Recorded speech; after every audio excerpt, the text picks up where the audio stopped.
The day that my wife explained me why she loves me, I give her a divorce. For a simple reason. Because she will give me practical things. You are nice, you are clever, you tell jokes, it doesn't matter. I can bring immediately 50 men who got the same things. But there is something you cannot explain. I don't have to explain everything, but to accept.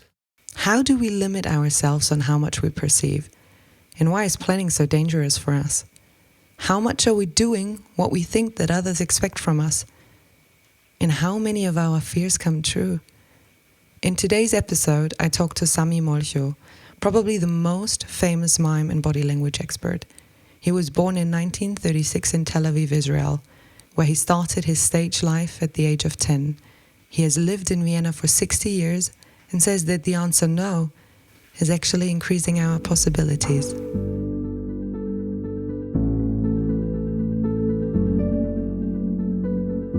This podcast brings you stories from and about people who stepped into the unknown. Stories about fear, uncertainty, the illusion of security, or I don't know. Let's see what it will be about.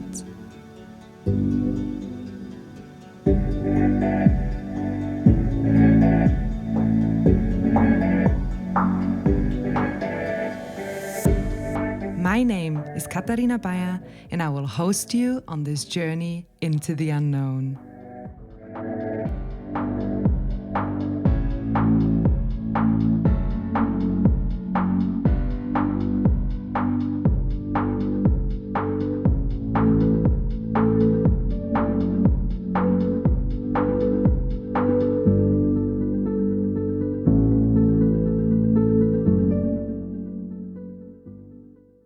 As I'm speaking to one of the most famous people when it comes to body language, I was wondering, how does your body feel right now, and how much are you aware in each second what your body tells you?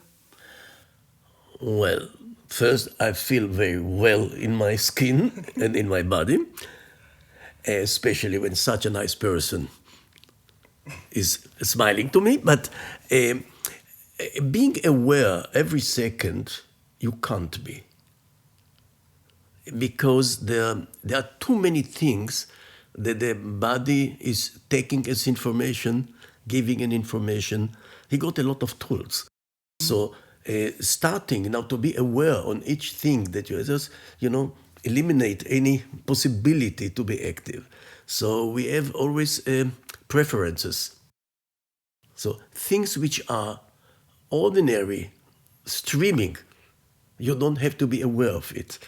You mean like the breathing, you don't have to be aware of it? Or? Breathing in the surrounding that you know, you react if something is suddenly changing. So what actually our senses are more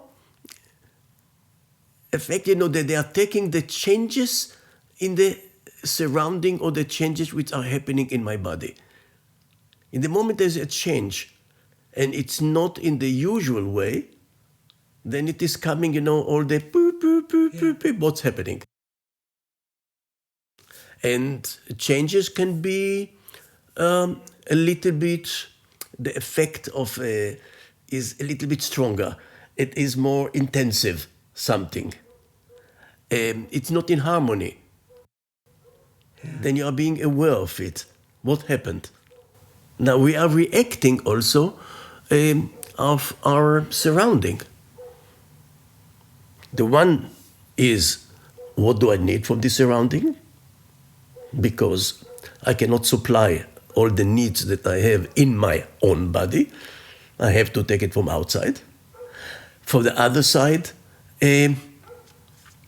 changes can be a little bit dangerous for me. So I have to react on it. So the one is giving me possibilities to enjoy or to calm down needs that my body have. Yeah, for the other side to protect myself. Now, as you know, feelings. Yeah. I know about feelings. You know, the English word of emotion means motion. Moving, emovere. Yeah. And that is actually the sense and the effect of feeling. Without feelings, you cannot survive.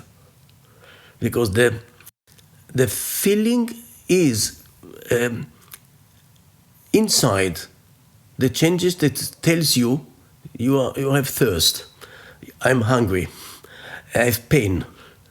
All this, what's happening in the body, comes through the feeling. Now, the feeling, it's not only, intellectual thing, oh, okay, I know I'm hungry. You can die by knowing that you are hungry if you don't eat. But it moves you to do something. And the more hunger you have, the more is the pressure, do something. That's why the feeling are actually movement, or force you to move. And it doesn't matter now if it is danger or pleasure that I like it or I need it. So I move toward it. But does that mean for you that whenever you feel a sudden change, that you're really aware what is happening in your body and this is the reaction that you're doing? Because you're so aware of everything you do, and even when I came to your house, you saw things in me. So I was wondering, are you all the time when there's a change happening realizing what your body is doing, or do you also sometimes run on autopilot? Well, I'm very aware of what I see and what's happening in me. But it doesn't mean I am in control. Also as an artist, it starts that you have to feel your surrounding. You see the things the way they are. Then it started in subjective interpretation. What I see, what it makes in me, what change it makes in me, which associations it evokes in me. And you start, the subjective interpretation, which can bring to a form of art, because you cannot describe it always in words. But being aware doesn't mean that you control all the time what you see. Do you believe in control? Well, we need it. If it helps, it's something different. Because the first reaction is always a feeling. Feeling is moving you quicker than you're intelligent. And that is why the control is coming after the feeling and not before. So the control has to reduce the information to a single information. And it takes time more to analyze it. The feeling reacts of the whole. You once said, or if I read it somewhere, that the body language is more authentic. And I guess it's because this is the pure feeling than the spoken word. And I was wondering, I have the feeling that a lot of us unlearned our gut feeling, our sensing what we need. Why do you think that our own body language became so unknown to us? Education. As simple as that. You are in a community. The community tries, to plan. Community cannot survive without planning. Now, planning, you have to see forwards what is going to happen. So I have to manage or to conduct the thing that it will react the way I expected it. It means I have to block feelings, associations, different wishes which are not in my plan. So the brain is taking in command from do and don't do.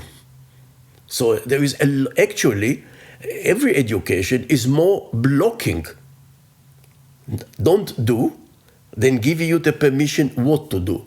You don't have to have permission to what to do. The body tells you. But would this mean, in simple words, that if I always block my gut feeling, my body won't say, okay, then I don't talk to you anymore? Many people do this because they are afraid, because they feel they don't understand me. They give up. There is any way because, our position in the society actually depends if the society accepts us. We cannot live and survive alone. We have to be in the community. And to be in the community, it means what the community is expecting from me. And in each time are different priorities, what the community needs. So I'm trying, when you say, I'm trying to be beloved, what is to be a beloved child? The beloved child is the one who is doing what the parents are expecting from him.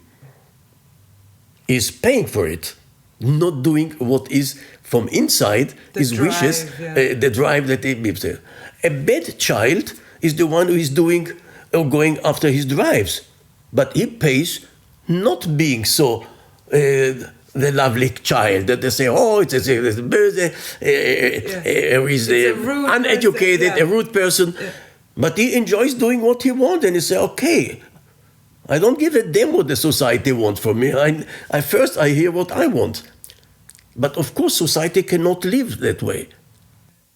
It's interesting because I attended a seminar of yours last year, the first one ever that I attended. And there you said, when we were talking about knowledge, you said that we are actually living in a school system and society that punishes for knowledge.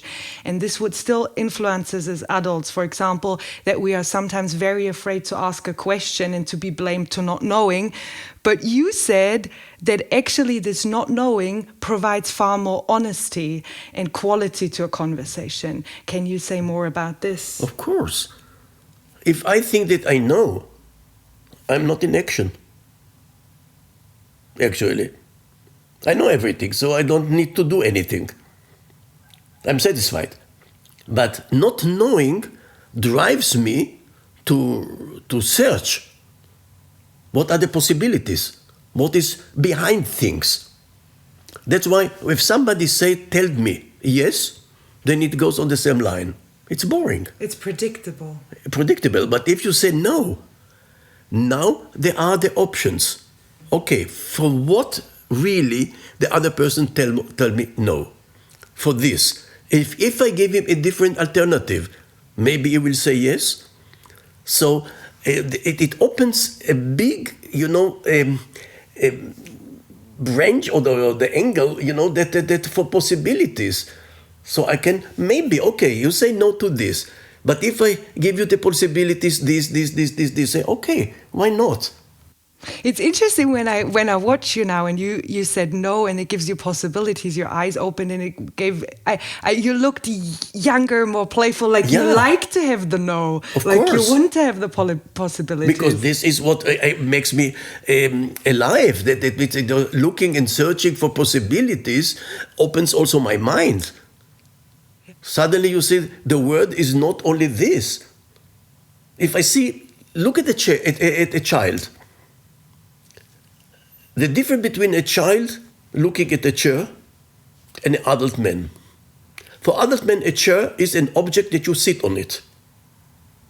The child sees, oh, if I go under the chair, it can be, like a cave. If I go on top of it, it's like a hill. If I throw it down and I put it sees so many possibilities in this object. But now the education took away, annihilated all the possibilities that's in this object, actually, and says, no, this is an object, you sit only on it. So we give it a word and a definition, and this reduces possibilities. And then you block all other possibilities. Yeah. And besides, when it's cold, it's a very good burning wood. You see, you never thought of it, because you don't burn chairs. During the war, people did burn chairs, but they didn't have any other possibilities. Yeah. In one of your books, you wrote something that always will stick with me. You wrote, we are some body, and body in capital letters. We are all bodies and we experience everything in our bodies first. I don't know exactly, I think it was one of your books where you said, the body is the place with which we perceive. There is no perception that takes place outside of the body. So I was wondering, you say society sometimes limits us or our education. How can I relearn to feel myself again, to be a body again? Like, what would you recommend me? To accept yourselves, not going with the stream. And how do I accept Who myself? say the 1,000 people who say something have more right if I see there's something different in it? So it's always all the people who invent things. We say they dare to go above the logic.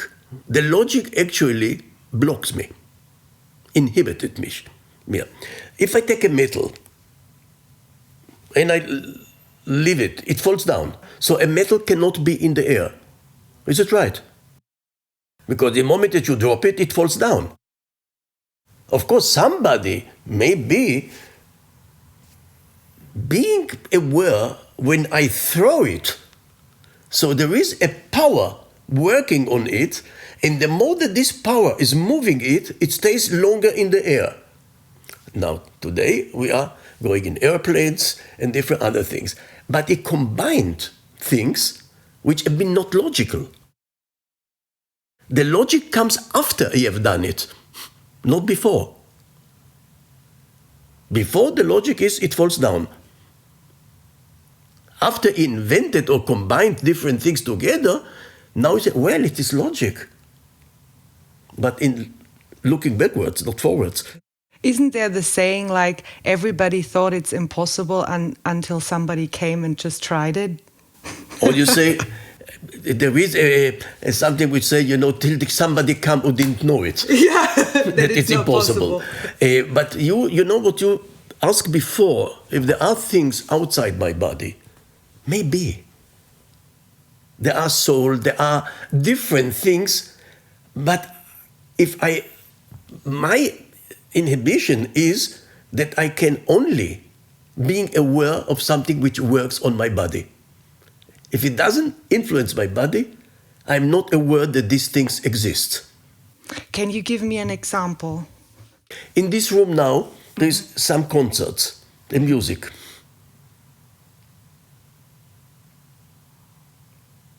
Right now? Right now. Okay. Now, it doesn't work on the vibration of your ear. If I open now my radio, only what he is doing, there is no orchestra in this radio. He is only interpreting the waves that in this room are, in the waves that your ear can hear it. Then suddenly you hear music. Where is this music? There is no musician here. Somebody translated it to the possibilities that you can perceive it, that works on you. But that means that our body is also translating, like a radio, the waves from outside. If it is on the range of your ears. You have to protect yourself. If you hear everything, you will be bad. A dog hears things that we don't hear. We know it. Does it mean it doesn't exist? There are whistles for dogs. Their frequency is so high, we don't hear it. But the dog is reacting on it. It means if something doesn't affect us, it makes changes in us, we don't know that this exists. So we are limited in what we say, what is existence and what is not existence. It has to be translated on our senses. Would this mean that if I'm very aware and I train my body attention, that I would hear more of the frequencies? That's right. Many people who are more sensitive Hear more frequencies. there are more frequencies. They feel things in their skin, they feel things, they cannot explain it because they cannot translate it to somebody else. If you take now the whole area of medium, I don't know if there is or not, because you cannot prove it, actually. You can only wonder, is it right, is it wrong? But I know one thing, yeah?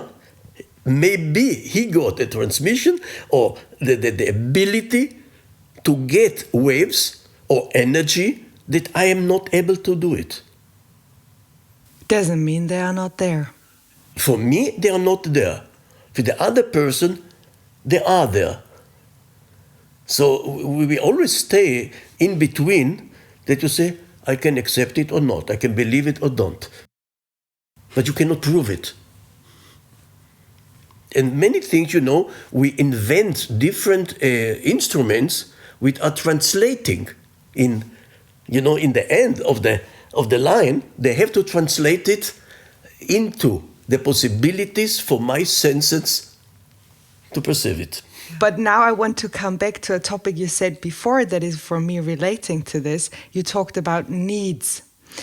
And when I was a little child, I grew up with this, I don't know if it was a childish game or something. Whenever you see a shooting star, you can make a wish. So you make a wish, but the most important thing is you're not allowed to tell it to somebody. And even as a child, I didn't understand it. And it was strange for me that if I have a need that needs to be fulfilled and there's most probably somebody out there who can fulfill it, why can I not share this need? Why do you think we are very afraid to tell the other one what we need from them? Because you are going to be judged immediately. For my need? No. For your wish. If you get it, you are a hero. If not, you are a loser. Yeah? You got fantasies, you are a loser, it's not real. But if it happened, everybody will wonder. Yeah. Now, if you tell it to somebody, they will try to convince you that it's not real. You mean the wish that I have? Yeah. Ah, you wished it. You see, it didn't happen.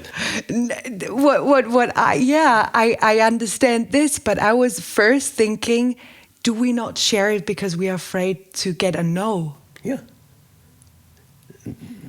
You are afraid not being right. If it doesn't fulfill my wish, so what? Am I a bad person? Am I a loser? For myself, I say, okay, I always wished to be a singer. So I went to a professor to learn singing. After the first lesson, he told me, I have only one advice. Stop singing. What? Keep silence. And that's why I become a good mime. That's why I say, no brings me another perspective. If I be only frustrated, I wanted it, I don't have the voice, I don't have the ears of the music, I don't know what, yeah?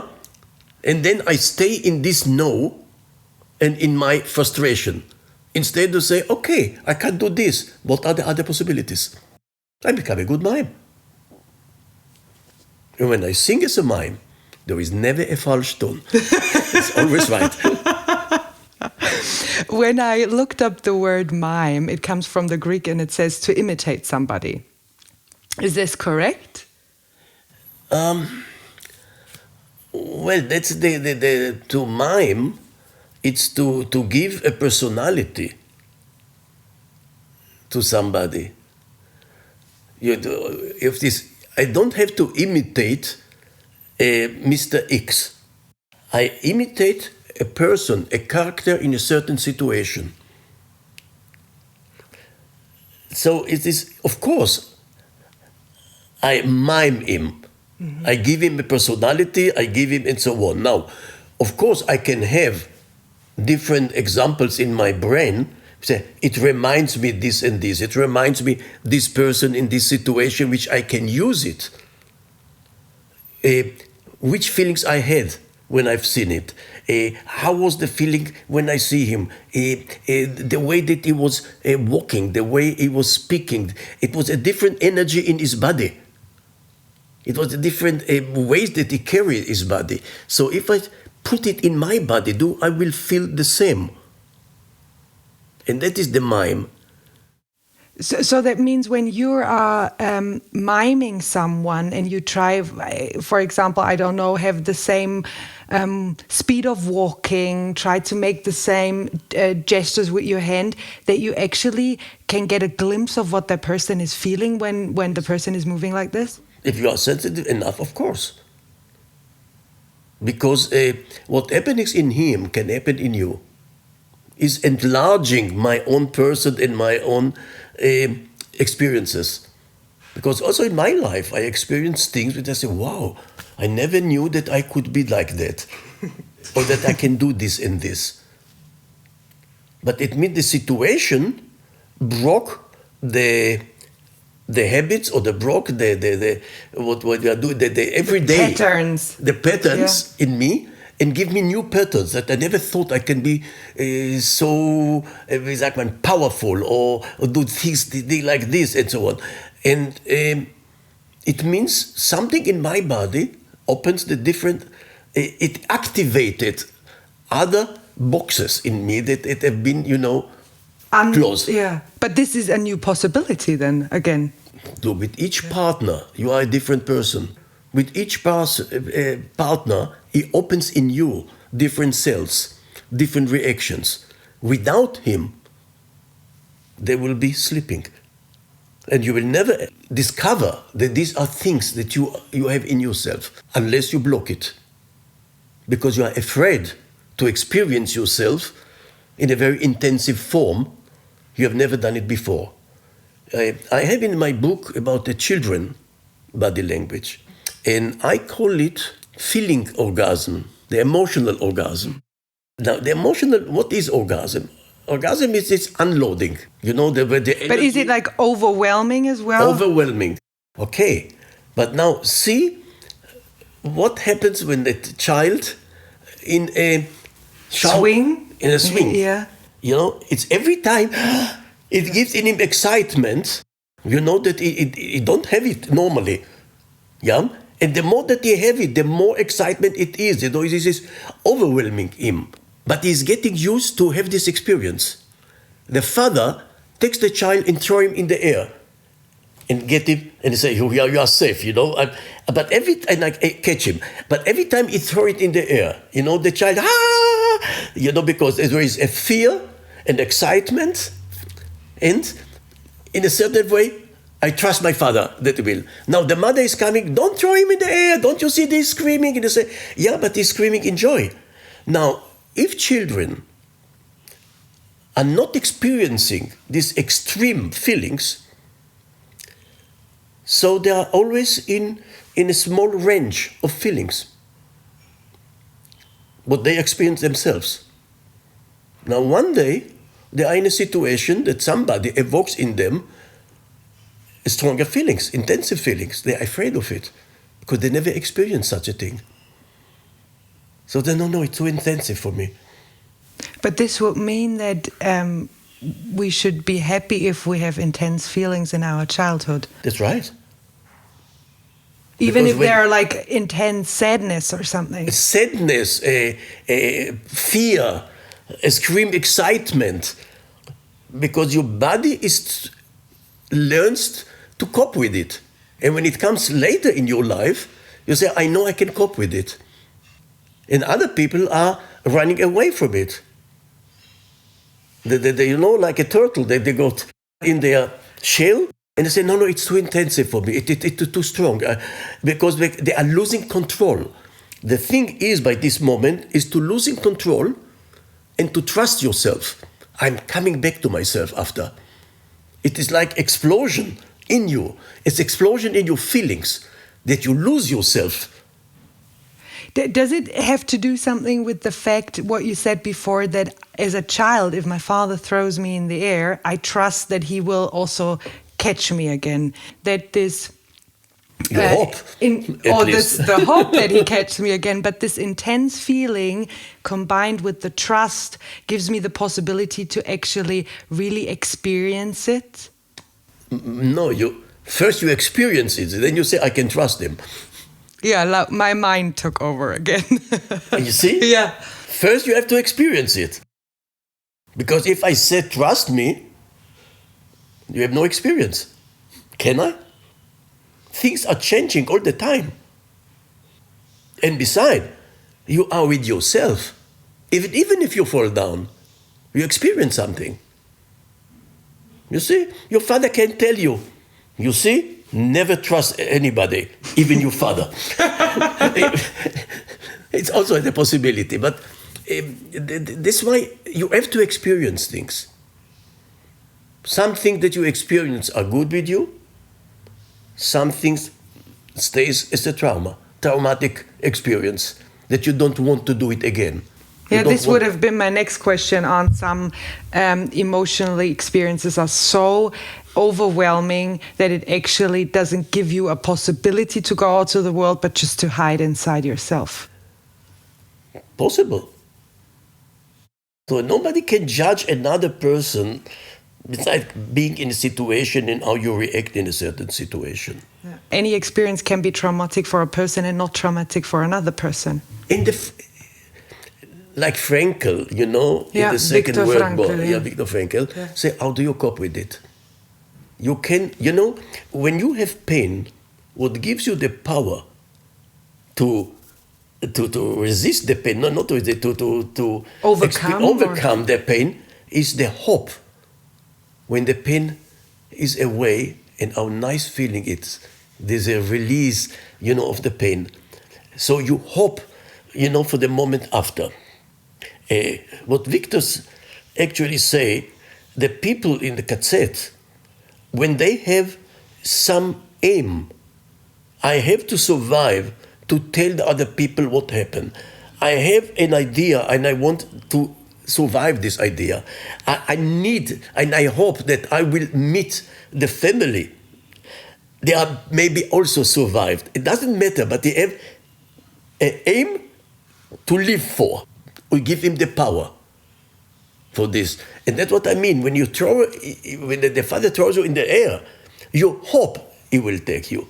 And it's a part of the excitement. That you don't know if he will catch you. You don't know it. That's why the excitement is even bigger. Because you don't know it. But that's the guts. Do I have the guts to go through or not? To taking the risk. It's always a child with the first steps that he's doing is taking a risk because he falls down. Okay, he's not very high. When he falls, from 30 centimeters, it's different when he falls from 1.5 meters. But he's taking the risk. Now we combine two things. We have the curiosity and the hope and the feeling that push us to discover what is behind this curiosity. That is what push us to discover things. But if we are always afraid, we'll never discover things. Do you also have the feeling that adults are more afraid than children of discovering new things? That's why most of the discoveries are when you are a young person. Older people don't discover anymore. They add what they started, and then now they make, the logical research and they add the parts together. But the mood to discover something completely new, completely made, that everybody will tell you you are crazy. We are living now, Corona. The people who started to tell us there are some living things in you who makes you sick. You say, I don't see it. What do you mean living things? No, it is the food, it is this what you see. Actually, if you can say bacteria for us exist only since we have a microscope. Without a microscope, you don't know, you don't see them, so they don't exist. Suddenly you see they are moving. There's something living there. And then you go more and more and more and more in the curiosity to discover things. That's why I say, the things which are behind my skin or in front of my skin, the more sensitive I am, the more I can feel things and trust there is something behind. But one thing that, it's totally logical to me what you're saying, but I still try to find out something like what I can change in my life then. I give you an example. When I had a dog and I was really sick, she sensed it. It's like children and pets, they are sensing emotions in you and they know if you like them or not. And I guess I had the same quality when I was a child, but I still don't know where I lost it and how I can regain this sensing and containing other people in a way that it's exciting and not overwhelming for me. Trusting your feelings. So trust my feeling and act out of my feelings. And don't say, it's not logical, I'm wrong. Except you don't know, but you feel something. We don't have to explain everything. The day that my wife explained me why she loves me, I give her a divorce. For a simple reason. Because she will give me practical things. You are nice, you are clever, you tell jokes, it doesn't matter. I can bring immediately 50 men who got the same things. But there is something you cannot explain. You can only click with your finger, say, that is it. Why do I like you? Can I explain it? Is it because of your smile? Is it because of your eyes? No, many people are the same smile or the other. I can't explain it, but it's something, it's in an energy, there is something we feel, and we cannot explain it. Now, it can be for longer time, it can be for a second that you live it, feel it, and maybe after a second it's something new, which stimulates your body and so on. It's very difficult to say. When somebody looks at the flower and says, wow, and other goes by, don't see it even. I don't have to explain everything, but to accept. This is The logic blocks you. Yeah, the logic blocks me. You're right. The logic broke. And you got this blocks, these patterns. That's the way it has to be, which blocks you. It starts, when you try to prove yourself that you are right, instead of trusting yourself. Because the moment that you are going to prove yourself, you are going in the logical part, which is limited. And when I try to prove myself, I actually don't trust. Because if I trust, I don't have to prove. Exactly. I stay to my feelings. If I have to prove it, I have to go in physical blocks, and then I have to push my feelings in something which maybe it doesn't suit. So I give them a different form. When you talk already about patterns and feelings and blocking feelings, for example, if I as a child was afraid that I get like a slap from my parents and I raise a shoulder. And then when I get older, I still have this behavioral pattern of raising my shoulder whenever I'm in a work meeting or under stress or I get a call from somebody. And so this is actually limiting my being present because I'm reacting from something of the past. Because you are reacting on being afraid of punishment. Yeah. So is this like, how can I relearn that I not do it? Is it just becoming aware of it? Or what would you recommend that I can change this and then actually behave free again? It's very difficult. If there is so easy to give you the answer. But it is the first thing, okay, I got punished. It doesn't mean I'm not right because I was punished. I come back to myself. Okay, he thinks different and he punished me. But I still believe that I was right. I'm not afraid what people are. I've been on stage all over the world. I don't know who was in the critic. Now, me or the people who wrote in the audience. No, not the people who wrote the critics. In the papers, yeah. In the papers. Because I got the same mimes. For the same mimes, I have at least 1,000 different opinions. But they're still my mimes. From high philosophical to a superficial and so on. It's their opinion, it's okay. The thing is, do I stay behind it? So people didn't like it, but I stay behind what I show. I've done things which have been before the time. I've done in the Vienna festival a work with movement and so on, les portraits, it doesn't matter. And it was the first time, it was in the 60s, that the dancers,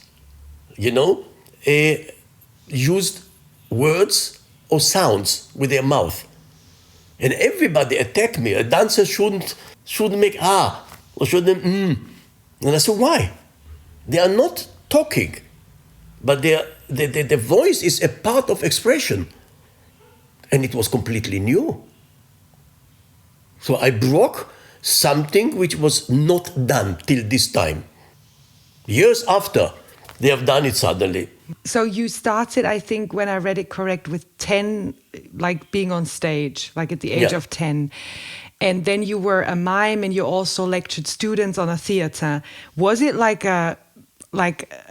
logical for you to then go and hold seminars on body language and write books about it? Or did you like slip into this new... I slept into it, Yeah. actually. Look, I've done dancing, I've done theater, and then I've done mime, and then I concentrate myself on mime.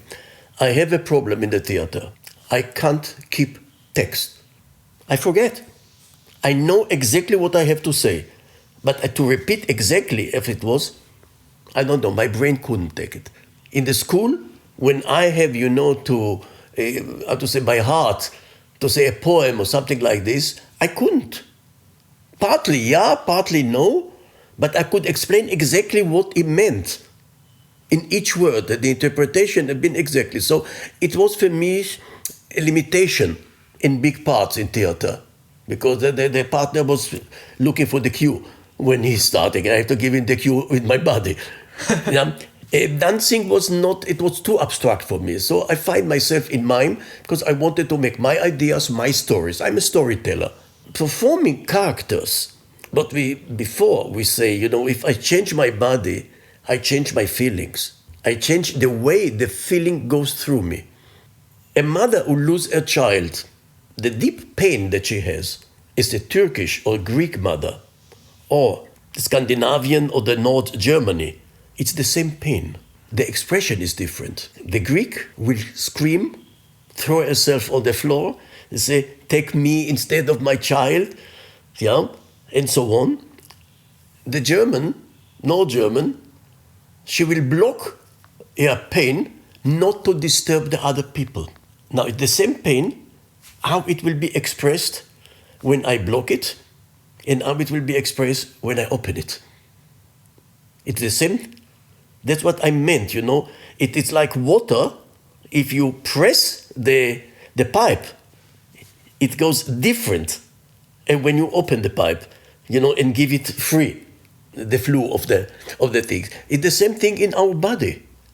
If somebody goes in a certain way in his body, it's a program.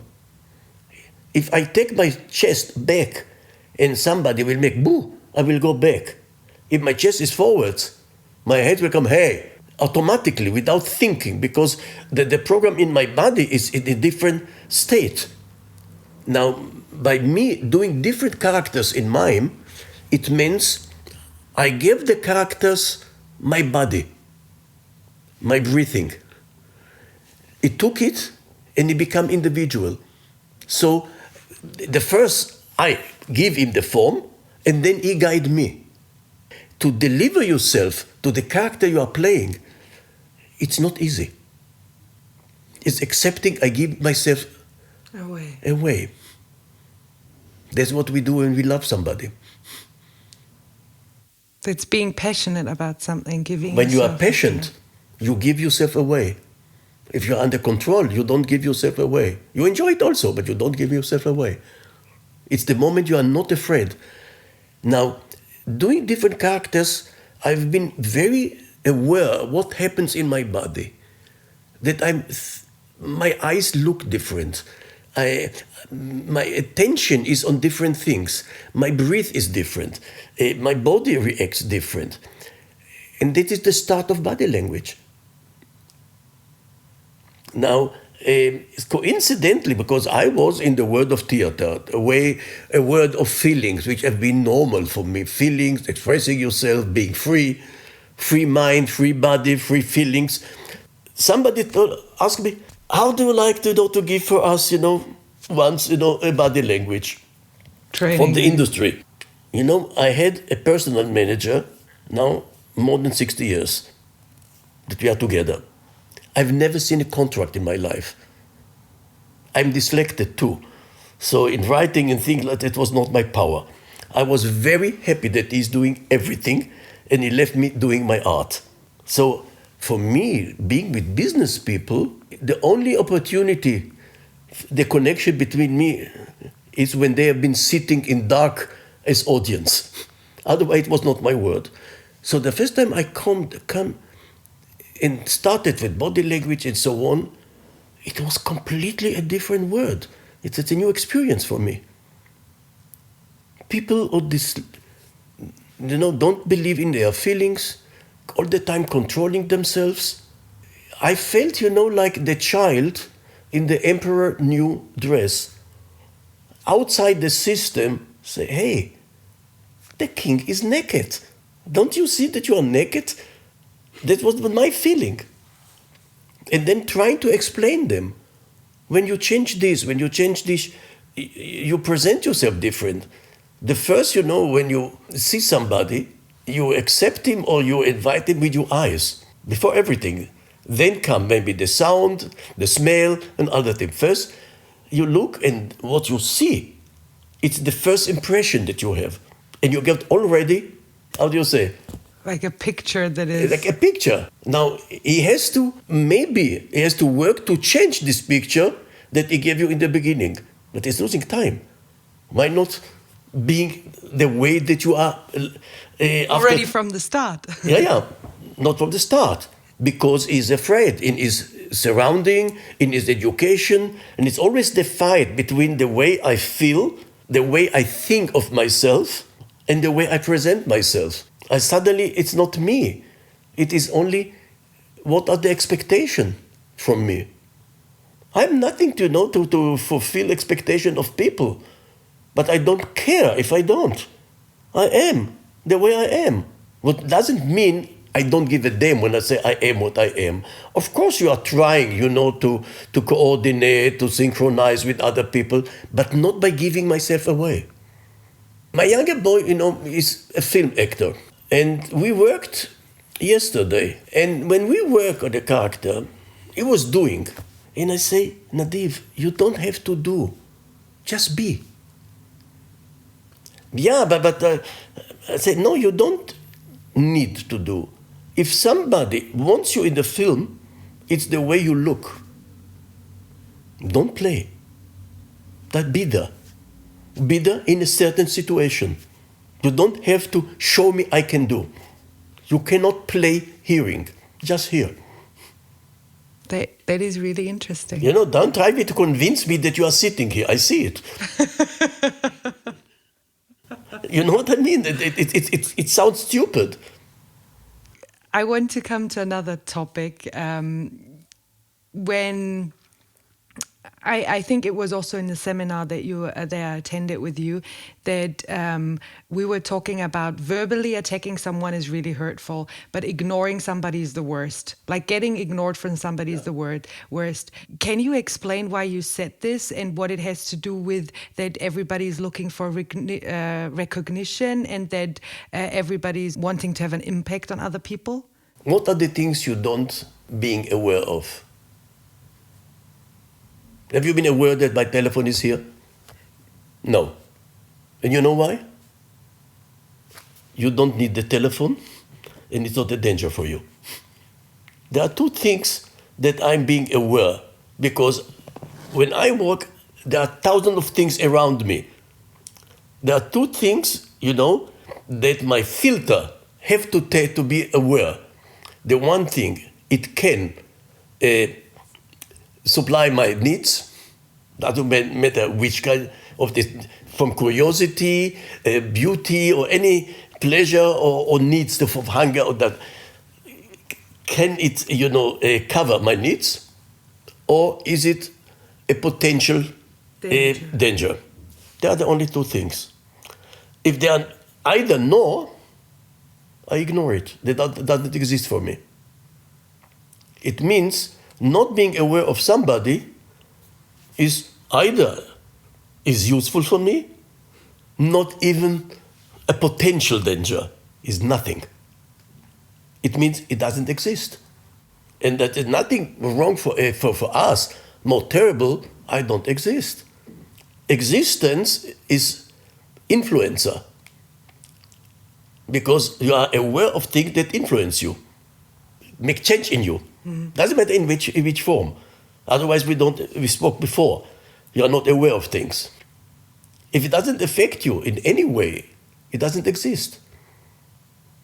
Now we want to exist. That's the only way, that we know that I'm alive. If there is no difference between me and not me, I don't know that I'm existing. We know now in the Corona time, all the people which they kept them isolated from their family, the psychological damage that they have done to them. Some of them stop eating, stop drinking, and so on because they don't exist. Nobody needs me.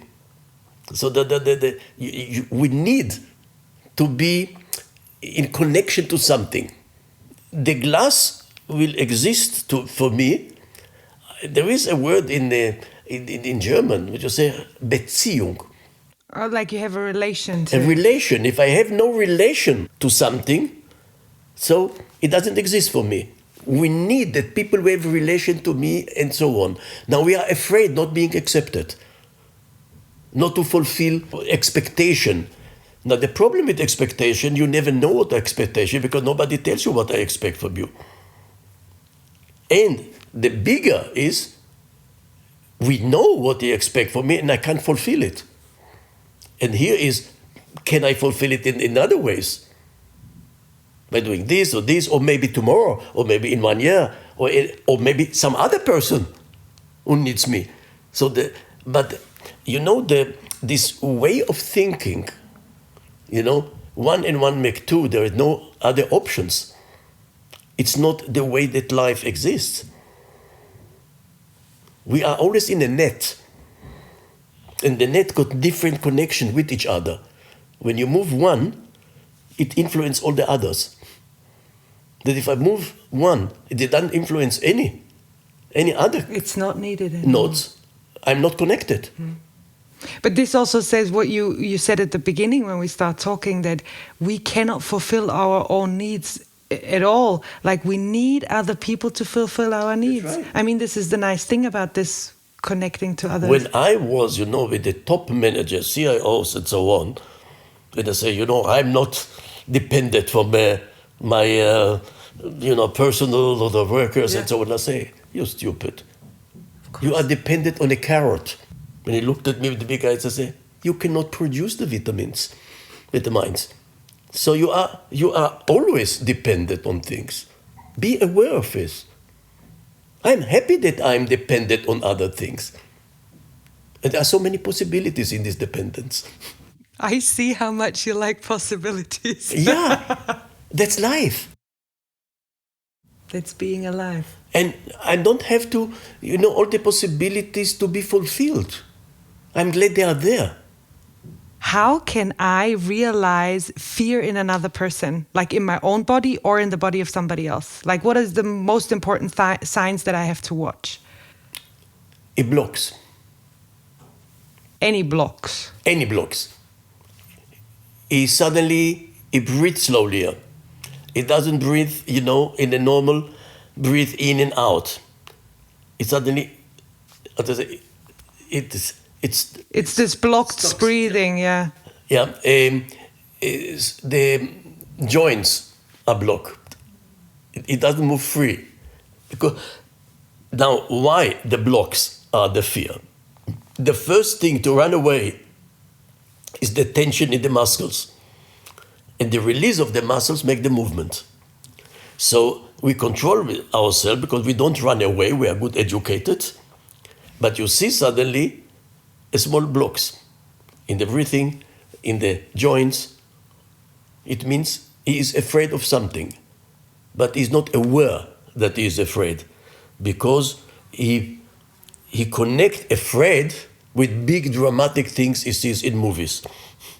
But when I see now people go with a mask alone in the street, in the field, there's nobody there, and I say, he's protecting whom?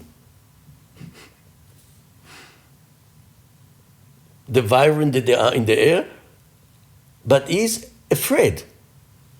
So he doesn't open himself. He's protecting himself. Having a mask is protecting, is blocking me. I don't breathe anymore free. It's okay. I don't say don't have a mask. But everything that blocks me means I cannot stream with the things. And you can see it. Especially in the joints, the eyes, which are running away, they don't want to confront, because when I look at you, you are immediately activated. Should say, what does he want? Yeah? And now it goes, positive, negative. But first, he looks at me, it means I am in relation to him. Which kind of relation? Which kind of thing like that? Now, if I don't look at you, he's occupied with something else. So, when you go in the night in New York and you hear steps behind you, you don't turn to him.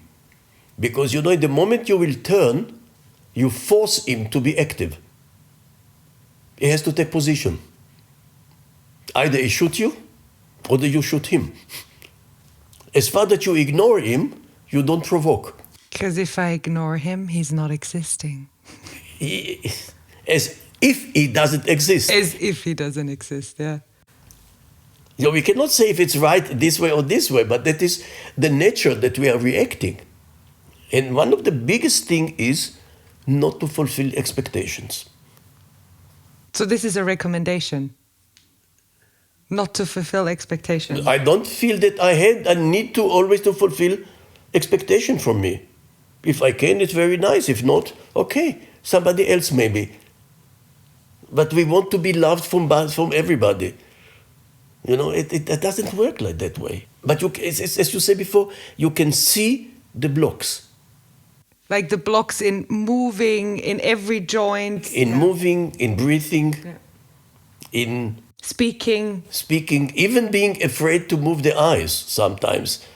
So it's pletish focus with the eyes. You just say, hey, are you afraid to move with your eyes because something may happen in the moment that I don't look at you? But this is then the freeze mode of this fight, flight, or freeze. Yeah. But don't a lot of people, when they are afraid, just run away? Then it's okay. But the first thing is the block. Thing is to contract my muscle to be able to run away. Without contraction and releasing, there is no movement. But he's contracting but not running away. And that is the blockade.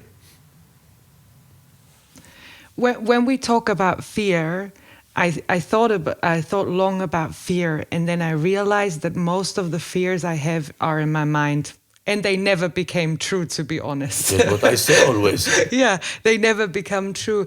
Do you have an idea why people, when they are afraid, take refuge in their head and not go to their bodies? Like, why do we search for answers in our mind when we are afraid and not in our bodies? That's why they have been educated, to find the reason. It's finding a reason. When you say there is no gorillas, there is no terrorist here with bombs on him, and so on, what are you looking for the reason? Speculation, what is going to be tomorrow, you never know. Anyway, you know, go out and start dancing. Turn around, throw your hands in the air and so on, and you see suddenly you are not afraid. Because you release the tension.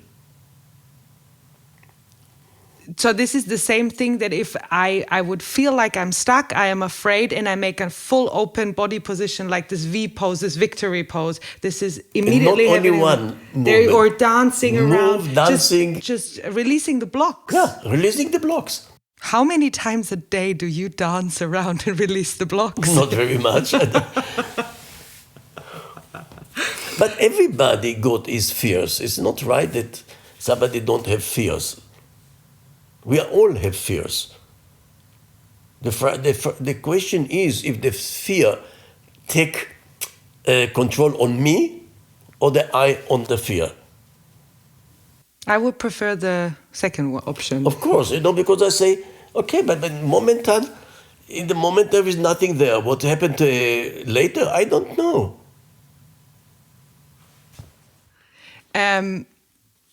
Before we come to an end, I want to ask you, because you advise politicians in body language, I read.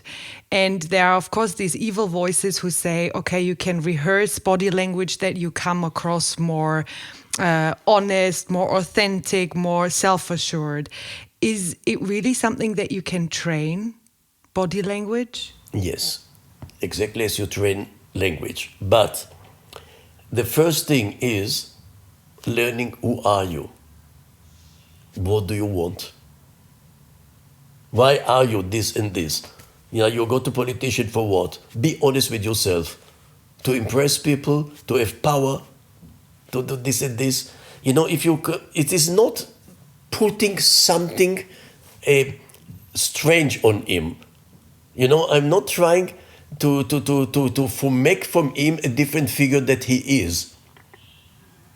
You know, if you take in Austria, Sinowatz, to see Sinowatz suddenly, you know, I don't know if you know what Sinowatz. I don't know him. Sinowatz was a minister here, and after Kreisky became the The chancellor. The chancellor here. Yeah.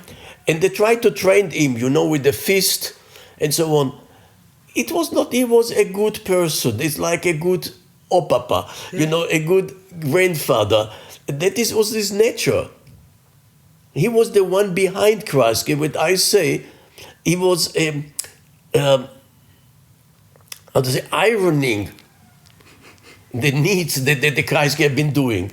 You know, so you cannot put on him being this.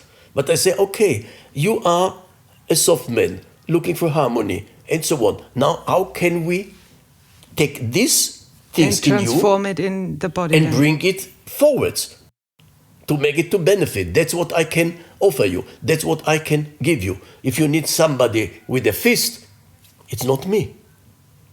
Don't try to run away for yourself. A bad training, you know, is trying to have samples and to say that's the way a counselor has to be, or that's the way a politician has to be, and that's wrong. It's developing the personality of the person and giving the possibilities, bring it out. Stay to it. Because every politician is under pressure of his party, of different things from behind, you know, so he's not always presenting his own ideas. Now, is the question, are you brave enough to present your ideas? Or you are only a puppet in the party? That's not the person You want to train. to train. Yeah. But if I can develop things that you are inside and blossom them, then you find that people will say, that's nice. For me, the nice summary is one thing that you once said. You said body language is manipulative, but first and foremost to yourself, because it shapes you in the end how you... If you are afraid, you will never open your arms, because you deliver your soft parts, your tummy and so on, and your neck. Well, if you're afraid, you always will tend And block. to block these possibilities. If you overcome it and really speak with open ends, but you're still afraid, you will feel it in the neck. You will feel it in the other joints. So you see he's opening, but he's blocking at the same time, so it's not open actually. And people who are sensitive would feel it. Immediately,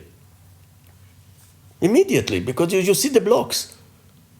But if he say turn and try and do it, and he say, look, I feel good doing this. So learn to experience yourself the things you never experienced when you've been a child. Like unlearning the learned things to be yourself again. Yeah. Before we finish, I want to finish with 3 questions. The first question I have is, what is currently your biggest fear? My biggest fear? Not to be understood from people that are near to me. Why does it make you afraid? It breaks the communication. The stream. You don't have to accept. Nobody has to accept, but I like to be understood. And this is to accept that I'm thinking different. But acceptance can be maybe not to be ignored from the people that that are for me important. For me, it's just very striking that you say this, because understanding is for me something so in the head and in the mind. No. It's not for you. It's not. It's sometimes just sitting beside. Not more. Second question. Okay, you got me. I think I got you. Second question. What are you currently doing that you still don't know how it will turn out? I'm writing a new book. You're writing a new book? Yeah. Of course, you don't know how it will come. But I believe many people will have said, I never thought about it. So what is it about? Territory. And the last question is something special. Since years, I write my most famous quotes in a book. And I will just go through the pages and you say stop. And we will stop on one quote. We both don't know on which one. And you just comment on this quote. Okay. So let's go. Stop. Do you want to go left or right? Left side. Middle, bottom, or top? Middle. The first step to getting what you want is having the courage to get rid of what you don't want. From Paulo Coelho. I think he is right, but I will never, be occupied what I don't want. I will be focusing on what I want. This is the best ending for this podcast. Always be focused on what you want, never on what you don't want. Yeah. Who cares what I don't want? Thank you very much. You're welcome.